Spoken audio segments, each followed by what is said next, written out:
Hello friends, welcome to the new episode of my channel. আমি অরিত্র। এখন এই ভিডিওর মধ্যে আমরা কথা বলবো হচ্ছে Baahubali the eternal war part 1, যেটা 2027 হলে রিলিজ করবে। তো এটা একটা অ্যানিমেটেড ফিল্ম হতে চলেছে, 3D অ্যানিমেশন রয়েছে এখানে, এবং এটার আর কি টিজার রিলিজ করে গেছে। বাহুবলী দ্য এপিক আপনারা যদি দেখতে যান হলে তাহলে এই টিজারটা দেখতে পাবেন, এবং টিজারটা ব্যাপক হয়েছে এক কথা, ঠিক আছে।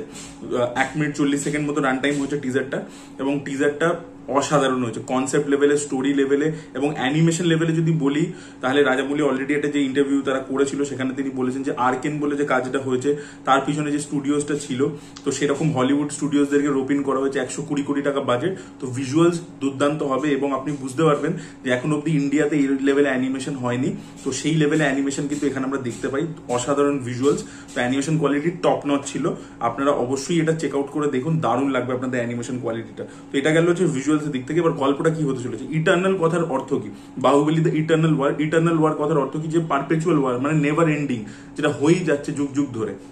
এবার এরকম কোন যুদ্ধ আছে যেটা যুগ যুগ ধরে হয়ে যাচ্ছে, সেটা হচ্ছে অসুর এবং দেবতাদের মধ্যে যে যুদ্ধ, সেটা যুগের পর যুগ ধরে হয়ে যাচ্ছে। আমরা 4টে যুগ জানি যে ঘুরে ঘুরে আসবে, সেই অনুযায়ী এই যুদ্ধটাও চলতে থাকবে। তো সেইটার গল্পই অ্যাকচুয়ালি এই পার্টে বলতে চলেছে তারা, এবং তারা যে ওয়ার্ল্ডটাকে এইরকম একটা দিকে নিয়ে যাবে আমি সিরিয়াসলি বলছি, এক্সপেক্টও করিনি।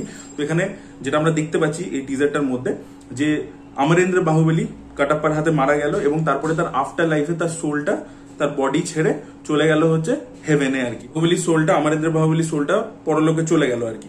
এরপরে আমরা দেখতে পাচ্ছি যে ইন্দ্র তাকে খুঁজছে, ইন্দ্র বাহুবলীকে খুঁজছে তাকে মারবে বলে, এবং বাহুবলী বেসিক্যালি অসুরদের দিকে, ইয়েস।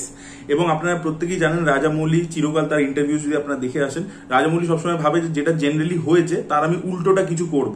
মানে তার বক্তব্য হচ্ছে যে কৃষ্ণ আর আমাদের অর্জুন একসাথে ছিল, টিম আপ ছিল, যদি কৃষ্ণ আর কর্ণ একসাথে হতো তাহলে কি হতো, তার চিন্তা ভাবনা চিরকাল এরকম থাকে, ঠিক আছে। বা যদি কৃষ্ণ পাণ্ডবদের দিকে না হয়, যদি কৌরবদের দিকে হতো তাহলে কি হতো। তো এইরকম যে চিন্তা ভাবনা, এটা আর কি রাজামৌলি চিরকাল, আপনারা যদি তার ইন্টারভিউ ইত্যাদি ফলো করেছেন তার দেখবেন ভাবনা চিন্তা চিরকাল এরকম থাকে, যে আমি যেটা অলরেডি মাইথোলজিতে আছে সেটাকে ফ্লিপ করব কিভাবে, তো সেরকম একটা চিন্তা ভাবনা থাকে। তো জেনারেলি আমরা দেখে থাকি যে প্রোটাগনিস্ট সবসময় দেবতার দিকে হয়, বাট এখানে যে প্রোটাগনিস্ট অমরেন্দ্র বাহুবলী, সে কিন্তু অসুরদের দিকে। এবং আমরা ভিজুয়ালটা এটা দেখতে পাচ্ছি যে ত্রিপুরা বলে যে রাজত্ব ছিল, ফলেন সিটি অফ ত্রিপুরা, সেখানে শুরু হচ্ছে আর কি। তো ত্রিপুরার ব্যাপারে আপনাদেরকে বলে রাখি, তারকাসুর তার যে 3 ছেলে, তারা 3টে শহর তৈরি করেছিল, ঠিক আছে। এই 3টেকে একসাথে মিলে বলা হতো হচ্ছে ত্রিপুরা বলে। এটার ব্যাপারে আমি আগে একটা ভিডিওতে কথা বলেছিলাম। তো এই 3টে শহর না ফ্লোট করতে, একটা গোল্ড দিয়ে তৈরি ছিল, একটা আয়রন দিয়ে তৈরি ছিল, এরকম 3টে আলাদা আলাদা শহর ছিল, এবং 3টে ফ্লোট করতে থাকতো, ইনভিজিবল ছিল, বিশাল অ্যাডভান্স টেকনোলজি, এবং কোনো সময় মানে কোনো জায়গায় ফিক্সড ওদের পজিশনিং ছিল না, কন্টিনিউসলি ওরা রোটেট করতে থাকতো, নিজের পজিশন চেঞ্জ করতে থাকতো। এবং আপনি যদি একটা টাউনকে অ্যাট এ টাইম একটা টাউনকে আপনি ডিফিট করতে পারবেন না বা ভাঙতে পারবেন না, আপনাকে অ্যাট এ টাইম 3টে সিটির ওপরই অ্যাটাক করতে হবে। তাই জন্য মহাদেব এমন একটা তীর চালিয়েছিল যেটা আর কি ওই 3টে সিটি একটাই পয়েন্টে একসাথে আসতো আর কি। মানে 3টে, মানে স্বর্গ মর্ত্য পাতাল 3 জায়গাতে 3টে ছিল, এবং 3টে একটাই পয়েন্টে একসাথে অ্যাট এ টাইম আসবে, আর আপনাকে 3টেকে একসাথেই আর কি তীর মারতে হবে, বা কোনো ওয়েপেন এমন চার্জ করতে হবে যেটা 3টেকে একসাথে ডিস্ট্রয় করতে পারে। তো সেইটাই আর কি মহাদেব করেছিলেন, এবং সেই থেকে আর কি ত্রিপুরা ধ্বংস হয়ে যায় আর কি, যেটাকে মাইথোলজিতে আপনারা ত্রিপুরা বলে সার্চ করতে পারেন, যেটা অসুরদের রাজত্ব ছিল। তো সেটা তারপরে ধ্বংস হয়ে যায়। এবার গল্পটা আমরা সেখান থেকে দেখতে পাচ্ছি যে ত্রিপুরা ধ্বংস হয়ে গেছে, ফলেন সিটি অফ ত্রিপুরা, মানে অলরেডি অসুররা ধ্বংস হয়ে গেছে। তারপরে কিছু হয়তো অসুররা বেঁচে আছে, এবং তারা আবার করে দেবতাদের থেকে নিজের পাস্ট গ্লোরিটা ফেরত নিতে চাইছে, ঠিক আছে।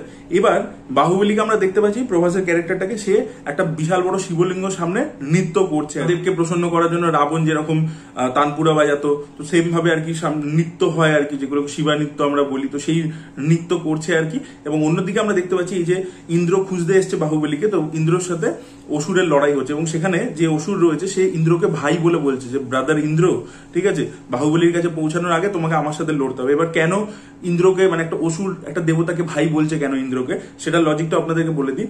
ইন্দ্র দেবতা এবং অসুরদের বাবা কিন্তু এক, মা আলাদা। মানে অ্যাকচুয়ালি ঋষি কশ্যপ তিনি কিন্তু এর সাথে যখন বিয়ে করেছিল অদিতির সাথে, অদিতির পেট থেকে হয়েছে দেবতারা, আর দিতির পেট থেকে হয়েছে দানবরা, ঠিক আছে, মানে অসুররা তৈরি হয়েছে। তো ওই জন্য ওদের বাবা এক, মা আলাদা। তো সেই কারণে ওরা হাফ ব্রাদার্স আর কি, মানে দেবতা আর অসুররা অ্যাকচুয়ালি হাফ ব্রাদার্স। সেই জন্য এই ডায়লগটা দেয় যে ব্রাদার ইন্দ্র, তোমাকে যদি বাহুবলী অব্দি পৌঁছাতে হয় তাহলে মানে আমার থ্রু দিয়ে যেতে হবে, এবং তারপরে আমরা একটা এপিক ব্যাটেল দেখতে পাই এই অসুর এবং ইন্দ্রর মধ্যে। আর অন্যদিকে প্যারালালি ইন্টারকাটে আমরা দেখতে পাই যে প্রভাস শিবলিঙ্গর সামনে ডান্স করছে, মানে অমরেন্দ্র বাহুবলী আর কি ডান্স করছে ওখানে। এবং তারপরে একটা পয়েন্টের পরে প্রভাসের ক্যারেক্টারটা এন্ট্রি হয়, মানে অমরেন্দ্র বাহুবলীর এন্ট্রি হয় এবং সে রথ নিয়ে আসে আর কি। এবং রথটা টানছে কে? ইন্দ্ররই বাহন ঐরাবত টানছে, কিন্তু মানে সামনে দুটো হাতি রয়েছে। রথের সামনে জেনারেলি ঘোড়া থাকে, এখানে ঐরাবত রয়েছে, আপনারা জানেন ইন্দ্রর বাহন ঐরাবত। তো সেই দুটো হাতি ওটাকে টানছে এবং সেখানে আমরা দেখি অমরেন্দ্র বাহুবলী তীর চালাচ্ছে এবং সামনে থেকে ইন্দ্র তীর চালাচ্ছে এবং তাদের টাসেলটা হচ্ছে। তো অমরেন্দ্র বাহুবলী কিন্তু দেবতাদের দিকে না, অসুরের দিকে। এবার মাইট বি এরকম হতে পারে যে অমরেন্দ্র বাহুবলী মারা গিয়েছিল কিভাবে, যে তার আপন লোকেরাই তাকে বিট্রে করে পিছন থেকে ঠকিয়ে মেরে দিয়েছে। মানে রানার যে ক্যারেক্টারটা, মানে ভাল্লাল দেব, তাকে সামনে থেকে ডাইরেক্টলি যুদ্ধ করে হারায়নি, পিছন থেকে ছল চাতুরি করে মেরেছে, ঠিক আছে। এবং তারপর থেকে হয়তো এই বিট্রেইং ব্যাপারটাকে অমরেন্দ্র বাহুবলী হয়তো সহ্য করতে পারে না। এবার দেবতাদের ইন্দ্রর যত আপনার, ইন্দ্র যেরকম দেবতা, কিন্তু ইন্দ্র কিন্তু একেবারে হোয়াইট ক্যারেক্টার নয়, সে কিন্তু গ্রে ক্যারেক্টার। সে কিন্তু জীবনে বহু খারাপ কাজ করেছে, বিভিন্ন ঋষি মুনির ওয়াইফদের সাথে গিয়ে ইন্টিমেট হয়েছে, ইত্যাদি হয়েছে। তো এরকম আপনারা প্রচুর গল্প পেয়ে যাবেন। ইন্দ্রকে আর কি ইগোর রিপ্রেজেন্টেশন বলা হয়, সিম্বল বলা হয়। তো ইন্দ্র কিন্তু বহু ভুলভাল কাজ করেছে আর কি, এবং সেই জন্য তাকে কনসিকুয়েন্সেসও ফেস করতে হয়েছে। তো ইন্দ্র কিন্তু একেবারে ট্রু ব্লু ভালো ক্যারেক্টার নয় কিন্তু। এবার যেহেতু হয়তো দেবতারা কোনো একটা কারণে অসুরদের সাথে ছলচাতুরি করে তাদেরকে ডিফিট করেছে, তাদেরকে হারিয়ে দিয়েছে, এবং তারপরে অমরেন্দ্র বাহুবলী আসছে, সে যেহেতু এই জিনিসটা পছন্দ করে না, তাই জন্য সে অসুরদের হয়ে লড়ছে, অসুররা তার তরফে রয়েছে, এরকম একটা স্পিন আমরা দেখতে পেতে পারি। আর আরো একটা ব্যাপার হচ্ছে, আপনারা যদি দেখেন অমরেন্দ্র বাহুবলী নিজে মহাদেবের আর কি ভক্ত ছিল। এটা আমরা বাহুবলী দুটো পার্টে বিভিন্ন সময় দেখতে পেয়েছি এই জিনিসটা। ওর ছেলের নাম শিবডু, ঠিক আছে, মানে যেটা মহেন্দ্র বাহুবলী। তো সেই জিনিসপত্রগুলো আমরা দেখতে পেয়েছি, শিবলিঙ্গ যে অ্যাঙ্গেল ইত্যাদি, সেগুলো আপনারা ছবিটা দুটো পার্ট দেখেছেন, সেগুলো জানেন। এবার দেখবেন এই যে শিব মহাদেব, সে কিন্তু নিউট্রাল জায়গায় থাকে। সে কিন্তু অনেক সময় হচ্ছে অসুরদেরকেও কিন্তু বরদান দিয়েছে। সে কিন্তু দেবতাদের পক্ষেও যেরকম লড়েছে, যেরকম জলন্ধরা বলে একজন রাক্ষস ছিল, যাকে যে শিবেরই একটা অংশ ছিল, শিবেরই থার্ড আই থেকে জন্মেছিল। তো তাকে যেরকম হারিয়েছে, তো সেরকম যেরকম দেবতাদের জন্য করেছে, সেরকম ভাবে অন্যদিকে অসুরদেরকেও কিন্তু প্রচুর বরদান কিন্তু মহাদেব দিয়েছেন, যে কারণে পরবর্তীকালে নারায়ণকে সেটা আবার আটকাবার জন্য আসতে হয়েছে। তো এই জিনিসপত্র হয়েছে দেখুন বহু সময়।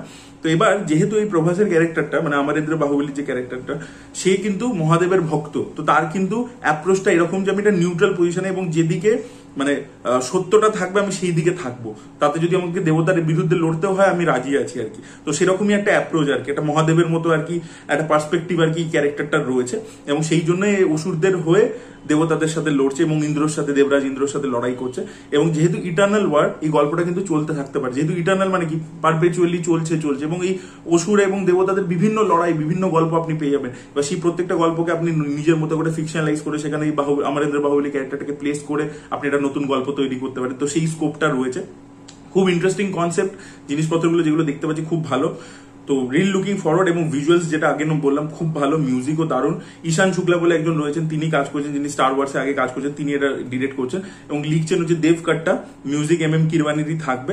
তো এটার টিজারটা ব্যাপক হয়েছে, সলিড হয়েছে। তো আপনারা যারা দেখেছেন তাদের কি ওপিনিয়ন অবশ্যই কমেন্টে লিখে জানাবেন। আর আপনাদের কি মনে হয় ছবির গল্প কি হতে পারে সেটাও লিখে জানাবেন। Thank you so much, by.